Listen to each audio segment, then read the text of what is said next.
കൃഷിക്കാരൻ തകഴി ശിവശങ്കരപ്പിള്ള എഴുതിയ ചെറുകഥ. ആ 50 പറ നിലം ദൂരെ വൈക്കത്തുള്ള ഒരാളിന്റെ വകയാണ്. കഴിഞ്ഞ 40 കൊല്ലമായി കേശവൻ നായരാണ് അത് കൃഷി ചെയ്തു പോരുന്നത്. അതിനു മുമ്പ് കേശവൻ നായരുടെ അമ്മാവനായിരുന്നു. കുറഞ്ഞ പാട്ടമായിരുന്നു പണ്ട്. ഇപ്പോൾ സ്വല്പം കൂടിയിട്ടുണ്ട്. എല്ലാ മീനമാസത്തിലും പാട്ടനെല്ല് ഉണക്കി ചാക്കിൽ കെട്ടി വൈക്കത്ത് കൊണ്ടുപോയി കൊടുക്കണം. അങ്ങനെ ഈ കഴിഞ്ഞ കൊല്ലങ്ങളിലെല്ലാം നടന്നു വരികയാണ്. 50ന്റെ 4 വശത്തുമുള്ള നിലങ്ങളുടെ ഉടമസ്ഥാവകാശവും കൈവശാവകാശവും ഈ കാലഘട്ടത്തിനിടയ്ക്ക് പലകൈ മറിഞ്ഞു. 50ന്റെ ജന്മിയും കൃഷിക്കാരനും പഴയ ആളു തന്നെ. ജന്മിക്കാണെങ്കിൽ നെല്ല് കിട്ടാനുള്ളതായി ഇതേയുള്ളൂ. പാട്ടക്കാരൻ പാരമ്പര്യമായി ഒരു കൃഷിക്കാരനാണ്. അയാൾക്കും ഇത്രയുമേയുള്ളൂ കൈവശ ഭൂമി. 8-10 കൊല്ലം മുമ്പ് നെല്ലിന് 5-7 രൂപ വിലയുണ്ടായിരുന്ന കാലത്ത് ചങ്ങനാശ്ശേരിയിൽ നിന്നും തിരുവല്ലയിൽ നിന്നും വലിയ പണക്കാർ അവിടെ കൃഷിക്ക് വന്നു. ഒരു പാടശേഖരം അടച്ചും മറ്റും അവർ പാട്ടത്തിനേറ്റു. കൃഷി ചെയ്തു. ട്രാക്ടർ കൊണ്ട് താഴ്ത്തൊഴുതും പുതിയ വളങ്ങൾ ഉപയോഗിച്ച് നല്ല വിളവുണ്ടാക്കി. അവർക്ക് പെരുത്ത ലാഭവും ഉണ്ടായി. ഇപ്പോഴും അങ്ങനെ തന്നെ കൃഷി നടന്നുകൊണ്ടിരിക്കുകയാണ്. അങ്ങനെ ഒരു വ്യവസായി കൃഷി ചെയ്യുന്ന പാടത്തിന്റെ നടുക്കാണ് കേശവൻ നായരുടെ 50. ഔതക്കുട്ടി എന്ന ആ വൻ കൃഷിക്കാരൻ കേശവൻ നായരെ ഒരു ദിവസം വരമ്പിൽ വെച്ചു കണ്ടു. 4 പാടുമുള്ള നിലത്തിലെ നെല്ലിനേക്കാൾ മോശമാണ് 50ലെ നെല്ല്. ഔതക്കുട്ടി ഒരു കുശലം ചോദിച്ചു. എന്താ നെല്ലിന് ഒരു എഴുപ്പും കരുത്തുമില്ലാത്തത്? വളമിട്ടില്ലയോ? ആ ചോദ്യം കേശവൻ നായരുടെ കരളിൽ ഒന്ന് കൊണ്ടു. അയാളുടെ കൃഷി മോശമെന്ന് അയൽനിലം കൃഷിക്കാരൻ പറയുകയാണ്. അതെങ്ങനാ? നിങ്ങൾ വലിയ കൃഷിക്കാര് വന്നപ്പോൾ കാലത്തിനും നേരത്തിനും വെള്ളം കയറ്റാനും ഇറക്കാനും ഒക്കുമോ? ഒരിക്കലും നിങ്ങൾക്ക് സൗകര്യപ്പെടത്തില്ല. നിങ്ങളുടെ സൗകര്യം നോക്കിയല്ലേ ഞങ്ങൾക്ക് കൃഷി ചെയ്യാനൊക്കൂ. നയചതുരനായ ഔതക്കുട്ടി പറഞ്ഞു. അതെന്താ കേശവമാവൻ അങ്ങനെ പറയുന്നത്? കേശവമാവന്റെ സൗകര്യം നോക്കണമെന്ന് ഞാൻ പ്രത്യേകം പറഞ്ഞ് ഏർപ്പാട് ചെയ്തിരുന്നതാ. കേശവൻ നായർ പരിഭവിച്ചു. ഓഹോ, നല്ല ഏർപ്പാടാ ചെയ്തത്. എന്റെ വിത കരിഞ്ഞുണങ്ങിയതിന് ശേഷമാ ഒന്ന് നനയ്ക്കാൻ കഴിഞ്ഞത്. നിങ്ങളുടെ വേലക്കാരന്റെ പുറകെ നടന്ന് ഞാൻ കെഞ്ചി. ഒക്കുകേല, വെള്ളം തരരുതെന്ന് നിങ്ങൾ പറഞ്ഞിട്ടുണ്ടെന്ന് അവൻ പറഞ്ഞു. പുഞ്ചക്കണ്ടമാ, സത്യമുള്ളതാ, ഓർത്തോളണം. ആ ആരോപണത്തിന് ഒരു സമാധാനം ഔതക്കുട്ടി പറയേണ്ടതായിട്ടുണ്ട്. അയലോടൊപ്പം വിളവിറക്കിയാൽ ഈ വിഷമം വരുമോ? കേശവൻ നായർക്ക് സ്വല്പം ദേഷ്യം വന്നു. അതൊന്നും എന്നെ പഠിപ്പിക്കേണ്ട. ഞാൻ ഇന്നും ഇന്നലെയുമല്ല കൃഷി തുടങ്ങിയത്. അല്പം കൂടി വർദ്ധിച്ച ദേഷ്യത്തോടെ കേശവൻ നായർ തുടർന്നു. എങ്ങാണ്ടോന്ന് കുറെ പണവും കൊണ്ടുവന്ന് കുറെ വളവും വാരിയിട്ട് നെല്ലുണ്ടാക്കിയത് കൊണ്ട് ആരും കൃഷിക്കാരനാകത്തില്ല. തന്നെ ഉദ്ദേശിച്ചാണ് കേശവൻ നായർ സംസാരിക്കുന്നതെന്ന് ഔതക്കുട്ടിക്ക് മനസ്സിലായി. കേശവമാവൻ എന്തിനാ കെറുവിക്കുന്നേ? ഞാൻ കെറുവിക്കുകയല്ല, പറയുവായിരുന്നു. കുറെ ദിവസങ്ങൾ കഴിഞ്ഞ് ആ കണ്ടത്തിന്റെ വരമ്പിൽ കേശവൻ നായരും ഔതക്കുട്ടിയുടെ വേലക്കാരനും തമ്മിൽ ഒരു വഴക്കു നടന്നു. 4 പാടും നിറയെ വെള്ളമുണ്ട്. 50 വരണ്ടു വിണ്ടു കീറി നെൽക്കാലുകൾ കരിഞ്ഞു നിൽക്കുകയാണ്. ആ കാഴ്ച കണ്ടു നെഞ്ചു തകർന്ന കേശവൻ നായർ വരമ്പിൽ മട വെട്ടിവെച്ചു. വേലക്കാരൻ മട കെട്ടി. പരസ്പരം ഉന്തും തള്ളുമായി. കൊലപാതകത്തോളം എത്താൻ ആ സംഭവം പോരുമായിരുന്നു. ഭാഗ്യം കൊണ്ടത് നടന്നില്ല. 4 ദിവസം കഴിഞ്ഞപ്പോൾ കേശവൻ നായരുടെ 50 നെല്ലിന്റെ മുടി മുങ്ങി വെള്ളം കയറി കിടക്കുന്നു. നെല്ലിന്റെ തല കാണാനില്ല. ആ വേലക്കാരൻ ചെയ്തതാണ്. ഔതക്കുട്ടിയുടെ നിലത്തിലെ നെൽക്കാലിന്റെ ചുവട് കായേണ്ട സമയം വന്നപ്പോൾ വെള്ളം കേശവൻ നായരുടെ നിലത്തിലേക്ക് മുറിച്ചുവെച്ചു. ആ വെള്ളം എങ്ങനെ വറ്റിക്കാനാണ്? എങ്ങോട്ട് കൊണ്ടുപോകും? കുടിച്ചു വറ്റിക്കാനൊക്കുമോ? കേശവൻ നായരുടെ നെല്ല് ചീഞ്ഞളിയാൻ തുടങ്ങി. അതൊരു അക്രമമായി പോയി എന്ന് എല്ലാവരും പറഞ്ഞു. പക്ഷേ ഫലം എന്താണ്? ഔതക്കുട്ടിയെ തേടി കേശവൻ നായർ 4 നാൾ നടന്നു. കണ്ടുകിട്ടിയില്ല. എന്ത് ചെയ്യണമെന്ന് കേശവൻ നായർക്ക് അറിഞ്ഞുകൂടാ. 2 നാൾ കൂടി അങ്ങനെ വെള്ളം കിടന്നാൽ കൃഷി നഷ്ടപ്പെട്ടത് തന്നെ. കേശവൻ നായർ ഭ്രാന്തനെ പോലെയായി.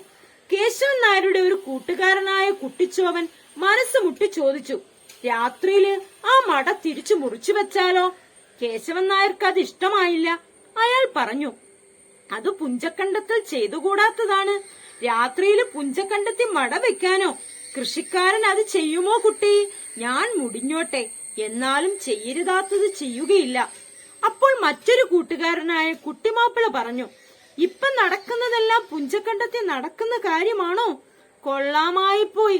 ഇങ്ങനെ നടുക്ക് കിടക്കുന്ന കണ്ടത്തിൽ വെള്ളം കൊടുക്കാതിരിക്കുകയും വെള്ളം കയറ്റി മുക്കുകയും ഈ പാടത്തെന്നല്ല ഈ നാട്ടിൽ കേട്ടിട്ടുണ്ടോ? അടക്കാനാവാത്ത കോപത്തോടും സങ്കടത്തോടും കേശവൻ നായർ പറഞ്ഞു, ഇവനൊക്കെ കൃഷിക്കാരനാണോ? കൃഷിക്കാരന്റെ ധർമ്മം അറിയാമോ? കുറെ പണം കൊണ്ടുവന്ന് നെല്ലുണ്ടാക്കുന്നു, അത് വിറ്റു കാശാക്കുന്നു, സമ്പാദിക്കുന്നു. അതാണോ കൃഷിക്കാരൻ? കുട്ടിച്ചോവന് അയാൾ നിർദ്ദേശിച്ച കാര്യം നടത്താൻ ഒരു പഴുതു കണ്ടു. അതാ ഞാൻ പറയുന്നത്, രാത്രി മടവച്ച് വെള്ളം വറ്റിക്കണമെന്ന്. ഇവന്മാർക്ക് നെറിയുമില്ല മുറയുമില്ല, പിന്നെ നമുക്കങ്ങനെ ആയാൽ എന്താ? കേശവൻ നായർ എന്തായാലും ആ അധർമ്മം ചെയ്യുകയില്ലെന്നു പറഞ്ഞു. എല്ലാം കേട്ടുകൊണ്ടിരുന്ന കുട്ടിമാപ്പിള പകുതി സ്വഗതമായി പറഞ്ഞു, അപ്പം ഞാന് നമുക്കുള്ളത് ഔതക്കുട്ടിയെ പാട്ടത്തിന് ഏൽപ്പിച്ചത് നന്നായി, അല്ലേൽ എനിക്കും ഇതാ ഗതി. കുട്ടിച്ചോവനും അത് തന്നെ പറഞ്ഞു. ഇപ്പോൾ ആ പാടശേഖരത്തിലുള്ള 500 ഏക്കർ നിലത്തിൽ കേശവൻ നായരുടെ 5 ഏക്കർ മാത്രമേ ഔതക്കുട്ടിക്കില്ലാതെയുള്ളൂ. ബാക്കി മുഴുവൻ അയാൾ കൃഷി ചെയ്യുന്നു. ഒരു കൃഷിക്കാരൻ എന്ന നിലയിൽ കേശവൻ നായരെ സഹായിക്കാനും ആളില്ല. എല്ലാവർക്കും അയാളോട് സഹതാപമുണ്ട് താനും. കേശവൻ നായർ കൂട്ടുകാരുടെ അനുഭവം കേട്ടു പറഞ്ഞു, ഞാനും ഏൽപ്പിക്കാമായിരുന്നു, പിന്നെ എനിക്കെന്താ പിഴപ്പിന് വഴി? എന്നാ തൊഴിലു ചെയ്യും? കുട്ടിമാപ്പിളക്കാണെങ്കിൽ 500 തേങ്ങ കിട്ടും. കുട്ടിച്ചോവന് 4 പിള്ളേര് വേല ചെയ്യാനുണ്ട്. നമുക്ക് ഈ പാട്ടക്കണ്ടമേയുള്ളൂ, അത് കൊത്തിക്കളച്ച് വേണം പിഴയ്ക്കാൻ. അതൊരു ശരിയാണ്. ആരും ഒന്നും മിണ്ടിയില്ല. കേശവൻ നായർ തുടർന്നു, കാരണവന്മാരായിട്ടേ ഇത് കൊത്തിക്കളച്ച് കഴിയുക. അന്നു രാത്രിയിൽ എങ്ങനെയോ 50 വെള്ളം വറ്റി. രാത്രിയിൽ ആരോ മടവച്ചു വറ്റിച്ചതാണ്. തീർച്ചയായും കേശവൻ നായർ ആയിരുന്നില്ല. ആ വെള്ളം 4 പാടുമുള്ള കണ്ടങ്ങളിലേക്ക് താഴ്ന്നതുകൊണ്ട് ആ കണ്ടങ്ങളിലെ കൃഷിക്ക് ഒരു ദോഷവും ഉണ്ടായതുമില്ല. 50 അങ്ങനെ വെള്ളം കയറ്റി നിർത്തി വിടാതിരുന്നത് അയൽനിലം കൃഷിക്കാരൻ മനഃപൂർവ്വമായിരുന്നു എന്ന് വ്യക്തമായിരുന്നു. പിറ്റേന്ന് രാവിലെ കേശവൻ നായർ കണ്ടത്തിൽ ചെന്ന് നോക്കിക്കണ്ടു. അയാൾ വിറങ്ങലിച്ചു നിന്നുപോയി. വെള്ളം വറ്റി നിലം രക്ഷപ്പെട്ടതിൽ ആശ്വാസമല്ല അയാൾക്ക് തോന്നിയത്. അധർമ്മം ആര് ചെയ്തു? ആ അപരാധം തന്നിലേ വന്നു വീഴുകയുള്ളൂ. അയാളാണെങ്കിൽ അതൊട്ടറിഞ്ഞതുമില്ല. ആരെങ്കിലും ചോദിച്ചാൽ എങ്ങനെ തന്റെ നിരപരാധിത്വം തെളിയിക്കുമെന്നാണ് അയാൾ ആലോചിക്കുന്നത്. പുഞ്ചക്കണ്ടത്തിൽ രാത്രിയിൽ മട കുത്തിവെച്ചവനെന്ന ദുഷ്പേര് എന്നെന്നും പിന്തുടരും. അയൽനിലത്തിന് കേടുവന്നോ എന്ന് ആ പാവപ്പെട്ട മനുഷ്യൻ നോക്കിയുമില്ല. അപവാദ ഭയം ഒരു വശത്ത്, മറുവശത്ത് കൃഷി രക്ഷപ്പെട്ടതിനുള്ള ആശ്വാസം. അങ്ങനെ അയാൾ വീട്ടിലേക്ക് മടങ്ങി. അന്ന് വല്ലോരും വന്ന് ചോദിക്കുമെന്ന് പേടിച്ച് താൻ അവിടെയില്ല എന്ന് ആര് വന്ന് ചോദിച്ചാലും പറഞ്ഞേക്കണമെന്ന് വീട്ടിലുള്ളവരെ ചട്ടം കെട്ടിയിട്ട് ഒരു മുറിയിൽ കയറി കതകടച്ചു കേശവൻ നായർ ഒളിച്ചിരിപ്പുമായി. കുട്ടിമാപ്പിളയോ കുട്ടിച്ചോവനോ മറ്റോ വന്നു. അയാൾക്ക് അവരെ തന്നെയും നേരിടാൻ പേടിയായിരുന്നു. 2 ദിവസം അങ്ങനെ കഴിഞ്ഞു. 3-ാം ദിവസം രാവിലെ ആരും ഉണരുന്നതിനു മുമ്പ് കേശവൻ നായർ കണ്ടത്തിൽ പോയി നോക്കി. ശക്തിക്ഷയം വന്നു നിലംപറ്റിക്കിടന്ന നെൽക്കാലുകൾ ചൂടേറ്റ് എഴുന്നേറ്റു വരുന്നു. തന്റെ കൃഷി നശിച്ചു പോവുകയില്ല. ഒരു 4 നാളത്തെ കാച്ചുലിന് ശേഷം സ്വൽപ്പം വെള്ളം കയറ്റി നനച്ചിട്ട് കുറച്ച് വളമിട്ടാൽ നെല്ല് നന്നാകും, ഒന്നാന്തരമാകും. അതിനുള്ള ലക്ഷണമുണ്ട്. ആ കൃഷിക്കാരന്റെ ചിന്ത എങ്ങനെ വളത്തിനുള്ള കാശുണ്ടാക്കുമെന്നായി. വിത്തും കൂലിച്ചെലവും ഉൾപ്പെടെ 80 പറ നെല്ലും 120 രൂപയും അയാൾക്ക് കൊടുത്തു തീർക്കാനുണ്ട്. വെള്ളം വറ്റിച്ച നേർമ പിറകിയും ഒരു 100 രൂപ കൂടെ കിട്ടിയാൽ മതിയായിരുന്നു. ഒന്ന് വളം തൂകിയില്ലെങ്കിൽ കൃഷി മടുപ്പുമാകും. എവിടുന്ന് 100 രൂപ ഉണ്ടാക്കും? ആര് തരും? ഒരു വഴിയുമില്ല. 4 പശുക്കളെ കറക്കാനുള്ളതുകൊണ്ട് വീട്ടുകാര്യങ്ങൾ നടന്നു പോവുകയാണ്. ആ പശുക്കളിൽ ഒന്നിനെ വിറ്റാൽ എന്തെന്ന് കേശവൻ നായർ ആലോചിച്ചു. ഭാര്യ സമ്മതിക്കുകയില്ല. അവൾ വളർത്തിക്കൊണ്ടുവന്ന പശുവാണ്. അങ്ങനെ കേശവൻ നായർ ആലോചിച്ച് തന്നെത്താൻ മറന്നു നിൽക്കുകയാണ്. വളമാണ് തലയ്ക്കകത്തെ ചിന്ത. അയാൾ മറ്റൊന്നും അറിയുന്നില്ല. നെൽക്കാലിനു കാച്ചിൽ കിട്ടി ഇല്ലയോ കേയമ്മാവ? ചോദ്യം കേട്ട് കേശവൻ നായർ തിരിഞ്ഞു നോക്കി. ഔതക്കുട്ടിയാണ്. പെട്ടെന്ന് ആ അധർമ്മമാണ് കേശവൻ നായരുടെ ബുദ്ധിയിലെത്തിയത്. രാത്രിയിൽ പുഞ്ചപ്പാടത്ത് മടവച്ചു എന്ന അധർമ്മം, ആ അപരാധം അയാളെ പിന്തുടരുകയല്ലേ? തെറ്റു കണ്ടുപിടിച്ച പോലെ ഔതക്കുട്ടി നിൽക്കുന്നു. സമാധാനം പറയണം, തെറ്റുകാരനല്ല എന്ന് സ്ഥാപിക്കണം. ഒരു വല്ലാത്ത ചിരിയോടെ കേശവൻ നായർ പറഞ്ഞു, എന്റെ വല്യമ്മാവനാണ് ഈ സത്യമുള്ള പുഞ്ചക്കണ്ടത്താണ് ഞാനല്ല ഔതക്കുട്ടിയെ മടവച്ചത്. ഞാൻ കൃഷിക്കാരൻ അധർമ്മം ചെയ്യത്തില്ല. ഔതുക്കുട്ടി കേശവൻ നായരുടെ പരിഭ്രമം കണ്ടു. കേമ്മാവ് എന്തിനാ ആണയിടുന്നേ? കേമ്മാവനല്ല മട മുറിച്ചത്, ഞാൻ ഇന്നാള് വരുമ്പം മുങ്ങിക്കിടക്കുന്നത് കണ്ട് മട വെച്ചതാ. കേശവൻ നായർക്ക് ആശ്വാസമായി. അയാളുടെ കണ്ണുകൾ പ്രകാശിച്ചു. ആണോ കുഞ്ഞെ, ആണോ? സത്യം പറ. വലിയ കാര്യം കുഞ്ഞെ, നീ നന്നായി വരും. എനിക്ക് ചാകും വരെ ഈ ദുഷ്പേര് നിൽക്കുമെന്ന് ഞാൻ വിചാരിച്ചു. ഔതക്കുട്ടി ഒന്നുകൂടെ ഉറപ്പിച്ചു പറഞ്ഞു. അതേ കേയമ്മാവ, ഞാൻ തന്നെയാ.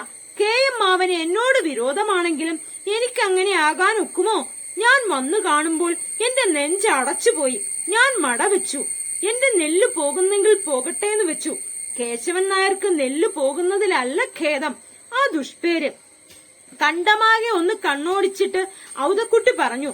ഒരു ശകലം വളം തൂകിക്കൊടുത്താൽ നെല്ല് നന്നാകും കേയമ്മാവ. അതാ ഞാനും ഓർത്തത് കുഞ്ഞെ.